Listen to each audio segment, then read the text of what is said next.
বাড়িতে বসে বসে একদম ভালো লাগছিল না, তার মধ্যে এই গরম। তো সবাই মিলে ঠিক করলাম একটু ওয়েদারটা ভালো থাকলে সবাই মিলে টুক করে গিয়ে একটু ঘুরে চলে আসবো। তো কোথায় যাচ্ছি সেই ভিডিওই আজকে তোমাদের সঙ্গে শেয়ার করব।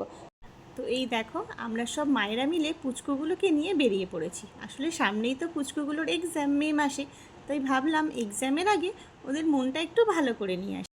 আর আমরা তো সবাই জানি যে বাচ্চারা ঘুরতে কতটা ভালোবাসে। তো দেখো, এখানকার পরিবেশ কিন্তু সত্যিই সুন্দর, ওদের কিন্তু খুব ভালো লেগেছে। তোমরা ভিডিওটা দেখতে থাকো, তাহলেই তোমরা বুঝতে পারবে।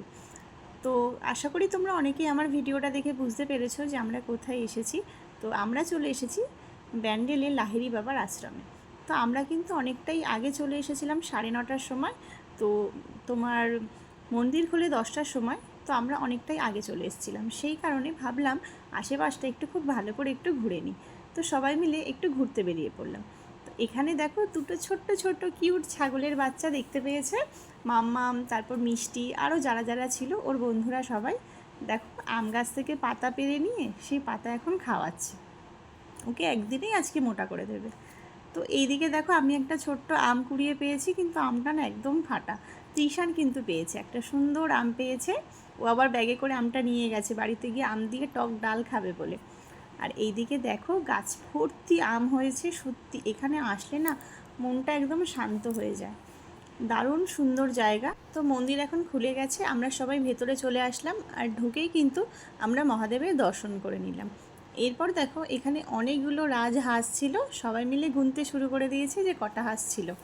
এরপর দেখো, অসংখ্য গোলাপ গাছ। শীতকালে কিন্তু এখানে প্রচুর ফুল ফোটে, গরমকালেও ফুটেছে, বাট শীতকালে আসলে কিন্তু প্রচুর গোলাপ ফুল তোমরা দেখতে পারবে।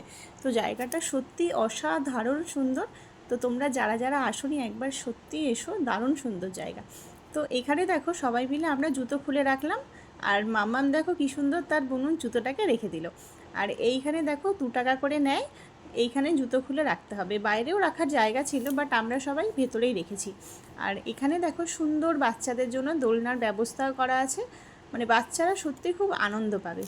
এরপর আমরা দুপুরে ভোগের কুপনটা কেটে নিলাম। পার হেড নিয়েছিল 80 টাকা করে। 3 বছরে ঊর্ধ্বে হলে লাগবে, আর 3 বছরে কম হলে লাগবে না। আর সময় ছিল 10টা থেকে 11টা পর্যন্ত। এরপর দেখো, ভেতরে চলে আসলাম। মন্দিরের ভেতরটা দারুণ সুন্দর লাগছে, দেখো দেখেই মনে হচ্ছে চোখ জুড়িয়ে যাচ্ছে। অসাধারণ সুন্দর, মানে সত্যি বলছি, মন খারাপ থাকলে না সত্যি মনটা সত্যি ভালো হয়ে যায়, জানো তো। মানে ঠাকুরের যে কোনো স্থানে গেলেই সত্যি মনটা ভালো হয়ে যায়। তো যাই হোক, আমি ভেতরে কোনো ফোন অ্যালাউ ছিল না, সেই কারণে তোমাদের ভেতরের কোনো ভিডিও আমি দেখাতে পারিনি। বাইরে থেকে যতটুকুনি তুলতে পেরেছি সেটাই তোমাদের সঙ্গে শেয়ার করলাম। মানে অসংখ্য ঠাকুরের মূর্তি, মানে সব রকম ঠাকুরই এখানে আছে বলতে পারো। আর এখানে দেখো, ভোলে বাবার কত সুন্দর বড় একটা ত্রিশূল।